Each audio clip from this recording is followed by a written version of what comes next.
Broadcast on Moneycontrol. Prime Minister Narendra Modi is in Washington meeting US President Donald Trump. It's probably the most consequential visit by an Indian Prime Minister to Washington, the most important meeting in trade terms between an Indian Prime Minister and a US President. And it will have a huge amount of implications for both the Indian economy and for a large part of global trade. So what we're going to do here today is to decode what this means for India, what it means for global trade, and what it means for our economy. And we have Amityendu Palit, Senior Fellow in the Institute of South Asian Studies and at the National University of Singapore, also the Research Lead for Trade and Tariffs. Amityendu has been tracking trade, tariffs and the global economy for over 20 years now. Amityendu, thanks very much for joining us and for making time for us from Singapore. Shruti Pandale joins us from the Institute of Defense Studies and Analysis, tracks the defense relationship and the bilateral relationship. Shruti, thanks very much for joining us on Moneycontrol early this morning. And Parikshit Luthra, Chief of Bureau at CNBC, joins us from Washington. Parikshit has been following the Prime Minister around in Washington, and he's going to give us a ground sense. Parikshit, thanks very much. I know it's late night in Washington, and thanks very much for making the time. Sanjeev Shankaran, our senior editor, is joining us from Bangalore, and Ishan Gera, who tracks data for us and the economy, is also joining us here. So let me first start with Parikshit. Parikshit, we've had a joint press briefing from the Prime Minister and the President. It was preceded by Trump talking about reciprocal tariffs. I think he's eased a lot of fears by not implementing them immediately, but there was some saber rattling there where he said, okay, we are going to impose this, but there will be a report that will be made over the next couple of months and then a decision will be taken. That was the prelude to this press conference. Let's quickly take a look, if our producers can roll, let's quickly take a look at what President Trump said on tariffs and Narendra Modi's response on it before we get to Parikshit to get a sense of what exactly has been happening.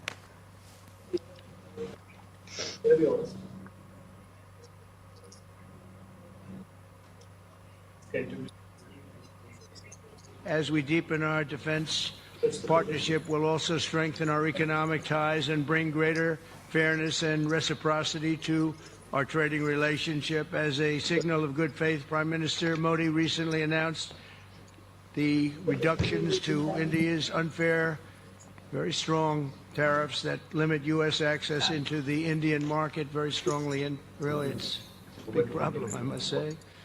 India imposes a 30 to 40 to 60 and even 70% tariff on so many of the goods, and in some cases far more than that. And as an example, a 70% tariff on U.S. cars going into India, which makes it pretty much impossible to sell those cars. Today, the U.S. Trade deficit with India is almost $100 billion, and Prime Minister Modi and I have agreed that we'll begin negotiations to address the long-running disparities that should have been taken care of over the last 4 years, but they didn't do that in the U.S.-India trading relationship, with the goal of signing an agreement. And we want, we want a certain level playing field, which we really think we're entitled to, and he does also, in fairness. So we're going to work on that very hard, and we can make up the difference very easily with the deficit, with the sale of oil and gas, LNG, which we have more than anybody in the world.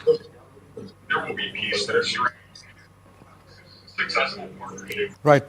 So that was President Trump talking earlier this morning. So Parikshit, when it's Donald Trump and Narendra Modi, things move on fast forward, and there's been a barrage of announcements. The top five, really. The first is that the announcement that India-US trade will double up to $500 billion by 2030. The Prime Minister's statement that Make India Great Again plus Make America Great Again is equal to a mega partnership for development. He equated Viksit Bharat to Make India Great Again. There is the announcement on defense, which Trump said that India is going to buy a lot more of defense armaments and the F-35s. I know you asked the question to Vikram Misri after if India has actually made that deal or not. Trump has also announced that oil and gas exports to India, exports by India from the US are going to increase substantially. Very importantly, the decision to extradite Tawarrur Rana, key accused in the 2611 to India. Also talk about the India, Middle East, Europe economic corridor and on Islamic terror. So what are you hearing? You were at the press conference just now, Parikshit, with Vikram Misri. What are you hearing? What is the Indian delegation telling you off the record? Did India get what we wanted? Well, we are saying that this was a very substantive visit and high on outcomes. Clearly, there was pressure in the room, tension in the room with regard to tariffs. Imagine you're sitting next to Donald Trump with a room full of media, and you have Donald Trump saying that you treat us badly, you're a very high tariff country. We've not been able to sell Harley-Davidson motorcycles in the past in India. Electric vehicle makers in America are not able to sell cars in India because the duties are as high as 70%. So Trump made all attempts to push the Indian side in a corner. He also announced those reciprocal tariffs, even though they don't mean anything immediately, because first a study has to be conducted on sector to sector, country to country tariffs, and then a decision would be taken. But clearly the move was to put pressure on India and corner them. However, we have given them concessions. In fact, Vikram Misri saying in the press conference that India's energy imports from US alone were $15 billion in 2024, and this could well go up to $25 billion in the near future. So that was a big announcement that our energy imports from the US could be $25 billion.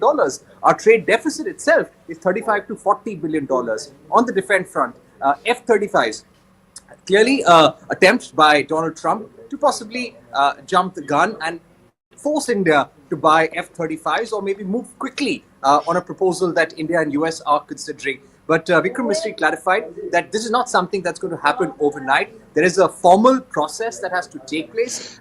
India has to issue a RFP as well. None of that has happened, and all those steps have to be completed before any kind of deal can be formalized. But I must point out, I'm looking at the outcome document right now, the joint statement which has been issued, and it speaks about the procurement of 6 additional P-8I maritime patrol aircraft following agreement of sale terms. It also speaks about US announcing a review of its policy on releasing 5th generation fighters and undersea systems to India. So clearly, defense and energy were the low-hanging fruit, and there are some commitments, immediate commitments, that we will see in a way working out in the next 7 to 8 months. On a trade deal, both leaders have agreed to tell their respective governments to go back to the drawing board, have a limited multi-sector trade deal by the fall of this year. So when Donald Trump would come for the Quad Summit, both leaders will go down and sign that limited trade deal, which will address concerns of both sides. Now, our sources were telling us that what Prime Minister Modi conveyed to Donald Trump, that it's not just US companies which are having market access issues, even Indian companies have market access issues. We conveyed that when it comes to trade, don't expect any trade agreement to be a one-way street. It cannot be only about America great again. It has to be a win-win partnership. So that was something that Prime Minister Modi emphasized. He also spoke about overcapacity in China and how that dumping is hurting economies like United States and India, and how any trade deal must take concerted action against Chinese dumping as well. Parikshit, what do you make of the body language and the bro love there? Trump saying that Modi is a tougher negotiator than him. Modi saying, well, Trump has got a copyright on the word deal. What do you make of the body language and the kind of bonhomie between the two? Because Vikram Misri was also talking about that in his press conference. Definitely, that was very visible. I was at White House through the day, and I was also at Blair House, where Mike Waltz, the US NSA, Elon Musk, Vivek Ramaswamy spent a lot of time with Prime Minister Narendra Modi. In fact, Nalin, I must point out, I was at Blair House, and Elon Musk was literally there meeting the Prime Minister for 1 hour. We spoke to our sources about what that meeting was all about. They said no commitment on manufacturing from Elon Musk, no commitment on starting retail operations, but they had a discussion about the business environment in India and the prospects of an India-US relationship. So very significant, and maybe we'll see something on Elon Musk and India in the next few months or maybe a year, because 50 minutes is very, very long time in diplomacy. Now, speaking about the body language, since the time the Prime Minister received the honor guard at the White House lawns, how he was escorted inside by Donald Trump. Donald Trump kept referring to him as a good friend. He remembered his relationship with India between 2016 to 20 and said that that was a time we made great strides that was disrupted by the Biden administration, but I want to build on the good partnership we had with India. Prime Minister Modi is a great person, and he is a great negotiator as well. So it seemed that both sides were trying to praise each other, and even during the press conference, the US press was putting a lot of questions to Donald Trump, but at some point Donald Trump said, put your questions to the Indian Prime Minister. Right. Parikshit, thanks very much for joining us from Washington. Really appreciate the update. So let's try and break this down a little bit more. See, a lot of this is grand announcements. A lot of this, there's a lot of negotiation, hard negotiation that are going to roll out now over the next few months. The US markets are up this morning after we'll see what's going to happen to the Indian markets. But first, let's break this down. Amitendu, I want to come to you, but before that, Ishan is here. Let's break down what does this doubling of trade or this statement of intent, 500 billion by 2030, what does it mean? The current trade right now, if I remember right, Ishan, is around $190 billion, India-US. The US is also the third largest FDI provider into India at somewhere around 4.99 billion. There are about 160 companies, Indian companies invested in the US with investments about $40 billion. But India has a trade surplus of over 35 billion. Can you just break down the current state of the export-import relationship and the India-US relationship before we understand what this means from Amitendu? So Nalin, this is very interesting. You look at when Trump came in, what happened? This is the trade that you had. 41 billion was what we were exporting and 23 billion was what we were importing from the US. Now, we would discount 2020, which is a pandemic year. This went up by about 25% here and about 40% here. In terms of exports, we were doing about 54 billion. And in terms of imports, we were doing about 36 billion. Now, since then, we have increased again and almost double it in terms of exports. It's gone up to about 81 billion and imports are about 43 billion here, which shows... So in the Biden years, our US exports have really shot up. Really shot up. Right. Now, when we are talking about a doubling, what we are basically talking about is taking this 120 billion here and making it about 300 billion in terms of your goods exports. Right. And others would come from services, which would be about another 200 billion. Taking it to 500 billion. Right. So that has So let's also break down, just to put some more flesh and blood on this. These are the macro numbers. These are the macro What numbers. Does this actually mean? Which are the goods that India imports and exports? So let's go down to the why micro why is Trump talking about a trade surplus problem? Look at what happened with trade surplus when Trump came in. It was about 19 billion for India. It went to 22 billion in 2020 and then it shot up to 40 billion. Right. So that's what he's concerned about. That why are we paying 40 billion extra? So India is, if I understand right, in terms of countries that have a trade surplus with the US or which the US has a trade deficit with, India is number 10 on that list. Yeah, exactly. But if you look at the specifics more, as a percentage of total trade, India falls behind even Indonesia and others who have a trade surplus which is much lower. So you have to look at it. But let's look at what has happened to... This is the important chart. What has happened to exports, how exports have changed. So 2014, right, if you look at exports, gems and jewelries, mineral fuels, pharmaceutical products, these were our top items. Textiles. Now look at this. Electronics has become the top item here. So with 15.3%. So electronics here. Electronics here has become the top So that's item. basically the Apple phones. I mean, that's one of the big showpiece projects of the Modi government. 7.2% is your smartphones. Right. Right. Others are machinery and all. Gems and jewelry is still there. Pharma products has increased. Machineries have increased from India. And you'd be surprised to find out, while we are talking about the defense trade, US is one of the largest importers of defense products from India. And this is mostly parts and electronics, while India has imported over the last decade $15 billion worth of US products. So hold that thought. Let me bring in Amitendu into this and then Shruti. Amitendu, when you're sitting and looking at this, you've been tracking Indian trade policy for the longest time in the region and globally. What do you make of this? Is this a lot of bluff and bluster, or are we seeing a tectonic shift in the relationship as it stands? Thank you, Nalin, for having me on the show. I think, Nalin, let me begin by saying the meeting that we just witnessed between Prime Minister Modi and President Trump, it's actually the beginning of a new period of engagement, but that engagement is going to be a complicated engagement. And let's try to bring out the areas of this. On the 20th of January, pretty much soon after President Trump assumed office, there was a policy that was announced, and that was the Make America First trade policy. Now, in that trade policy, it was very clearly mentioned that the use of tariffs and the idea of trade will be brought into the policy space by the United States of America in its external engagement with partners in such a way that it addresses the questions of the United States national security. Now, this is a very important point to note because we have never had an episode where administrations start looking at trade as an element of national security and using trade for addressing national security interests.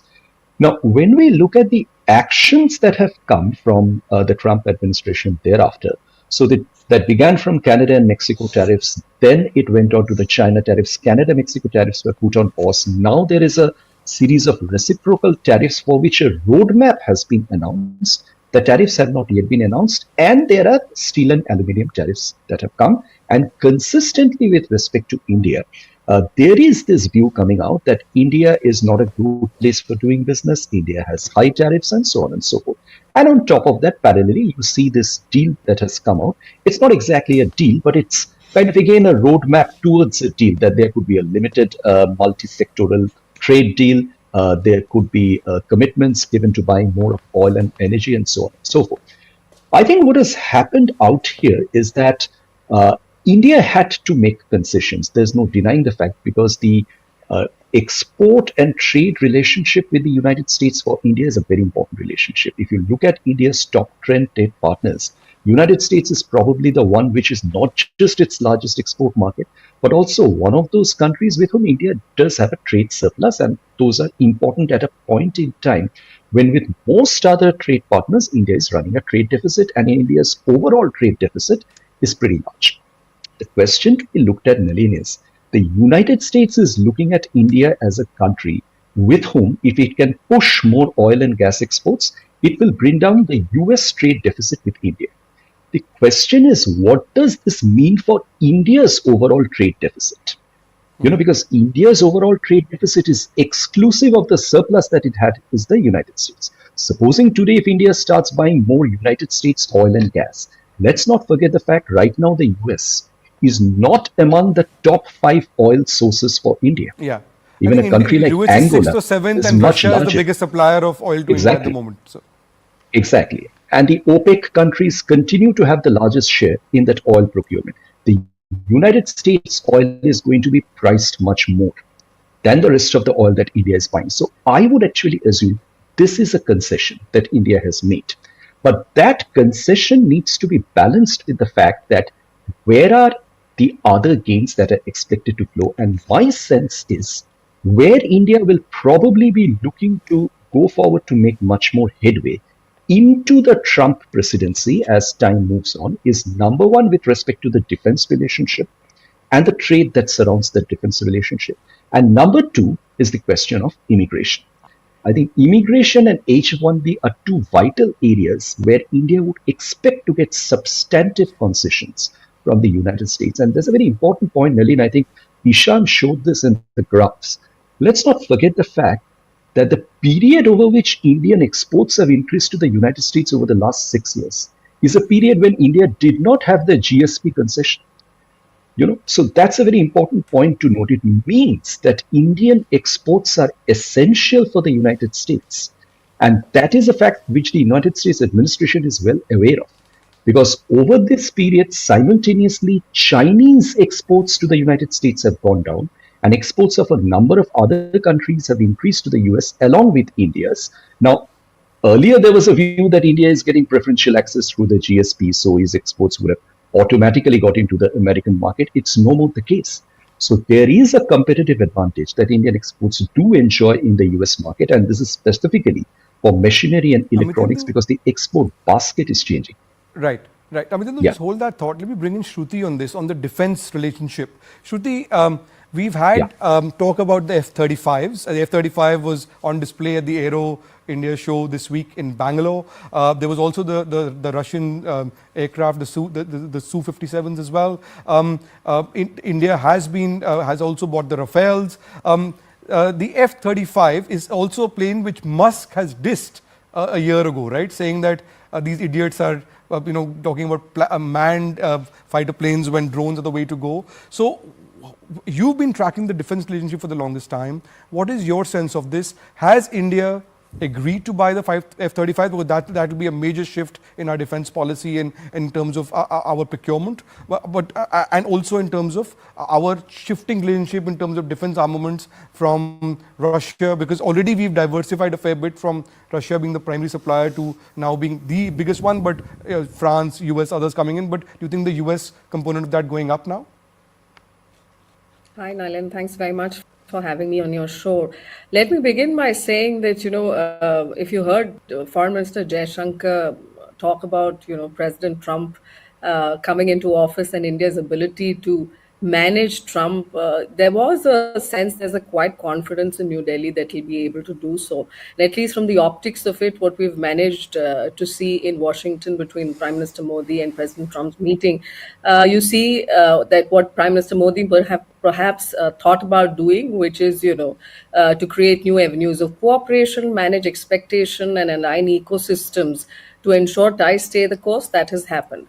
As far as the defense relationship is concerned, obviously, even before Prime Minister Modi's visit to Washington, we heard a lot of news on how Trump administration is going to push arms sales very heavily onto India as one of the big ticket items. And as Parikshit mentioned, the low-hanging fruit of this visit. I feel I agree with Parikshit on the fact that the F-35 announcement is still premature. I think we need to wait for the dust to settle. There's a whole process that's going. We've just sort of sealed the deals on the drones. We've heard a lot of the announcements on the P-81, a lot on the maritime defense acquisition front, which all line up actually with what India's asks are. As you are aware, India is trying to position itself as a leading power in the Indo-Pacific, where we are saying that we are the first sort of security providers in the neighborhood, and also have aspirations to be part of mechanisms like the Quad, which are looking at collective defense, but with a positive agenda. So having said that, yes, the defense component of the India-US relationship is only set to go.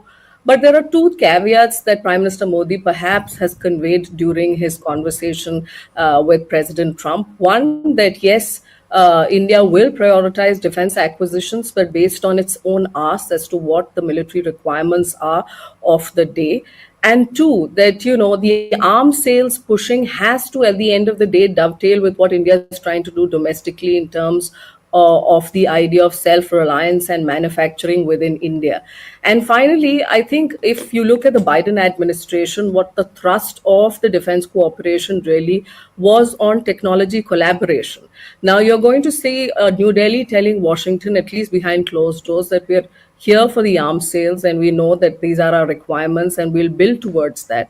But we also need to have guarantees on access to technology. This cannot be a one-way street. So I think that's the way you will see these negotiations pan out up until the Quad summit, where we'll see a lot more announcements. Because Trump also talked about, I think he also mentioned that India will be changing some laws, especially on the nuclear question and so on. Let me bring in Sanjeev Shankar. Sanjeev, if Sanjeev, we've lost the connection with Sanjeev at the moment. We'll try and get back to him. Ishan, let's bring it back to the macro picture. See, in terms of the tariff war, because that impacts the whole global economy and not just the India-US relationship.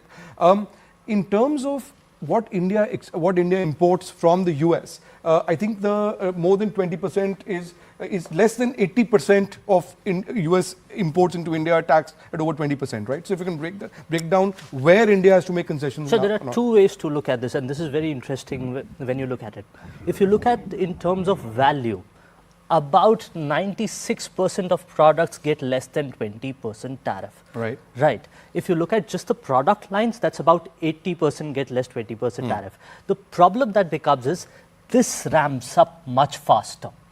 Right. So when you reach the 20% marks, your tariffs ramp up much faster. Your vehicles, your motorcycles, you remember Harley Davidson was a big issue during last time.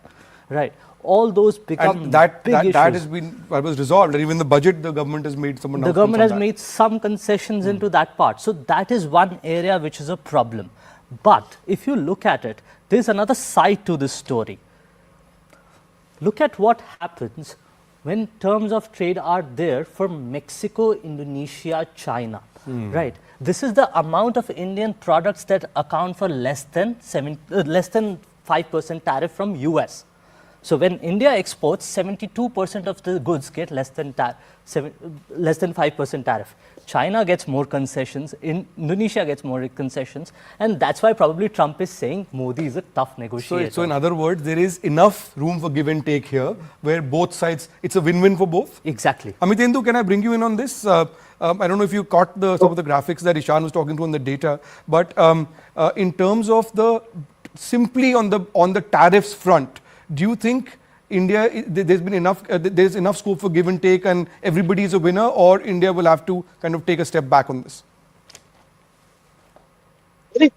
I think there are two kinds of tariffs that we are looking at here. One is a set of generic tariffs. Let's say, for example, steel and aluminium, and the tariffs have already come. And as Trump has said, no exemptions, no exceptions. Everybody exporting to the United States will be facing those tariffs, irrespective of the tariffs they apply to the United States imports in their own country.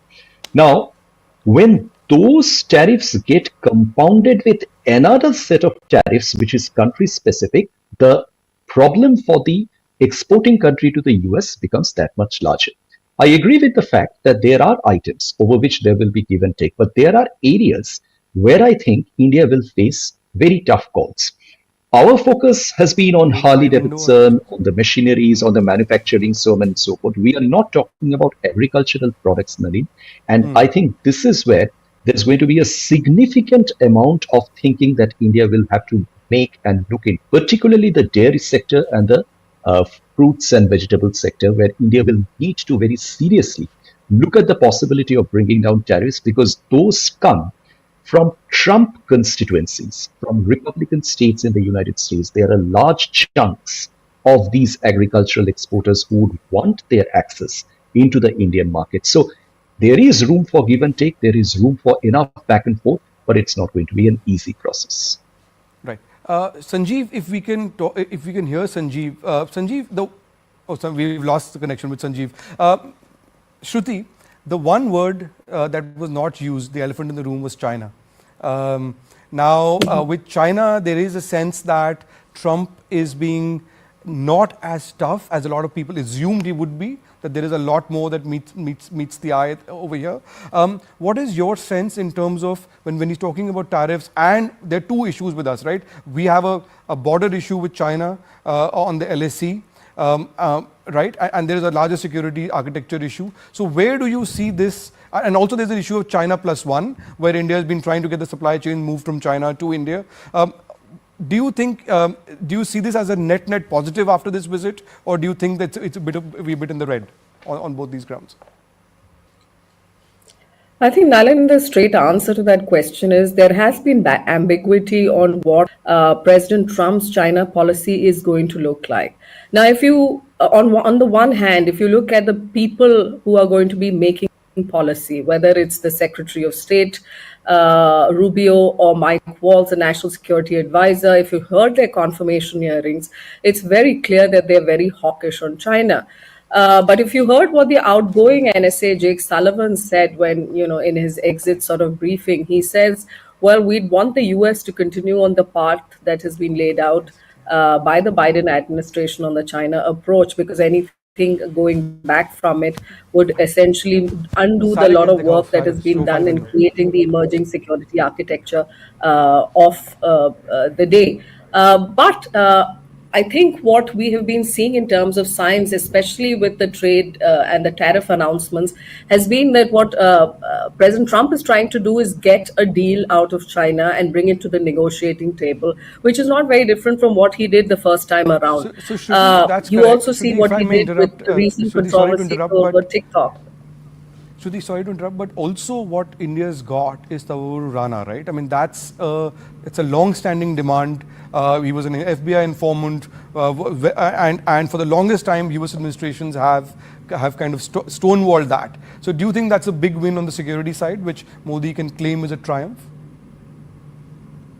Sure. I mean, I think terrorism and counterterrorism has been always very high up on the US-India sort of cooperation list. So that announcement and also the fact that the dehyphenation with Pakistan continues will be music to the ears at many, many people here, given the focus in the US on homeland security and how that sort of dovetails with the relationship going forward here with New Delhi are all good sort of takeaways from the meeting. So I think on the counterterrorism front, a lot of what he said on continuity in terms of Indo-Pacific priorities, what India is going to do with its Quad presidency, and the way India defines security within that Quad presidency, I think are all signs that we'll see more continuity and reassurance from the Trump administration rather than disruption. The oil numbers.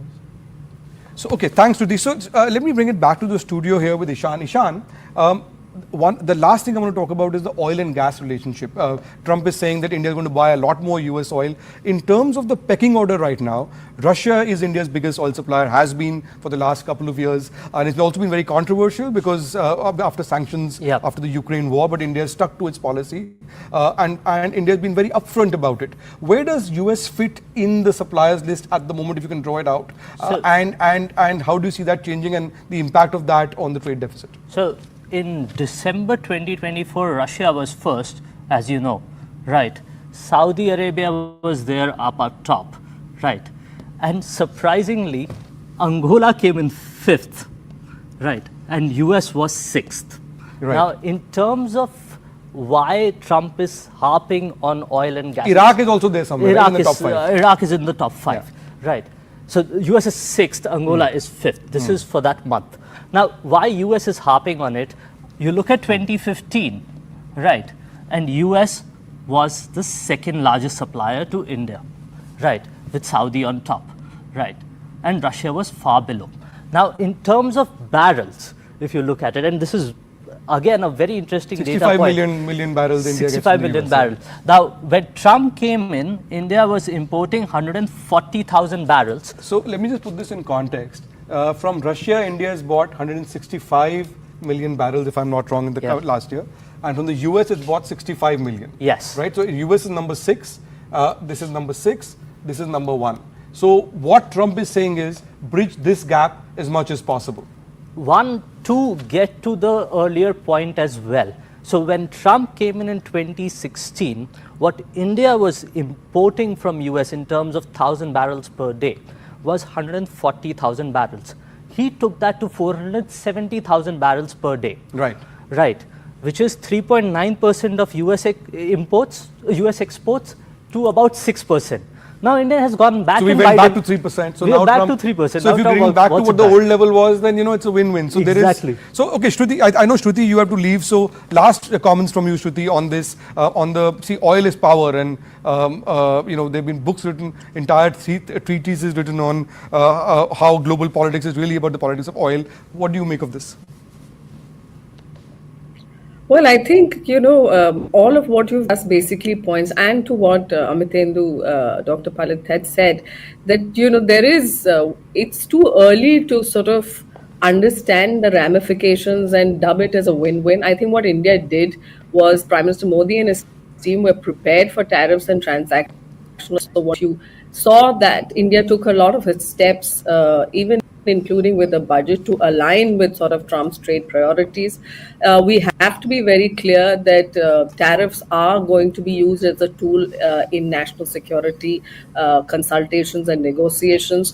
So what India has managed to do is to create good impression with Trump to ensure that the smooth sailing continues, that the tide of ties and the continuity that we've achieved in the Indo-US relationship continues. Whether or not how much we pony up, if you will, and whether it's to that satisfaction, because with Trump the goal keep changing, is something that New Delhi will have to be very cautious about. Thanks, Shruti. Amitendu, last words from you in terms of where India is going as an economy and where we need to be in terms of our developing needs. I think Modi made the point about how Viksit Bharat is really about making India great again. So in the larger economic vision and the larger trajectory that this government has set for itself, we're at 5-6% growth and growth has been slowing down. What do you see as the impact of this visit in that larger context? I think on the whole, Nalin, it has been a significant visit because as we do realize, we are seeing a very different world today. It's not the world that was there 15, 20 years ago. This is the world where multipolarity is becoming extremely prominent and relationships are changing. Relationships are changing fast. India, like most other countries of the world, is very much aware of the importance of diversifying and putting its eggs in as many baskets as possible. But having said that, this kind of a complication in the world order, which comes with a direct association of trade policies with security interests, is something which in the in the existing world order is not a very common phenomenon. This is actually what we can say is weaponization. This is weaponization of economic advantage, and to a very large extent, the Trump administration is clearly weaponizing access to the American market as a very important national security tool. Now, this is something that India will need to be mindful of, and I will just quickly add a little point on the oil side, Nalin. The oil side is also significant from the point that trading with the United States in oil the implication is that you buy US oil in dollars. If you do it with a country like Russia, you pay in rupees. That arrangement has been worked out, which is a cheaper arrangement. So I think there are many sides to the relationship that we are seeing and the commitments that are being made. And overall, we are prepared for a world which is going to see much more inflation because of cascading tariffs. That's something which a country like India cannot be unaware of.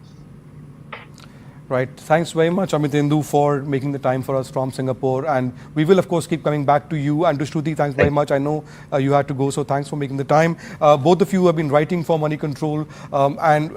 Please do keep writing with your analysis on MC. And for all of you watching, we are doing 360-degree coverage of the India-US visit, of Modi's visit and his meeting with Trump. Keep logging on to moneycontrol.com for deep dives on what this means for the economy. Shan, thanks very much for joining us. Keep watching Money Control.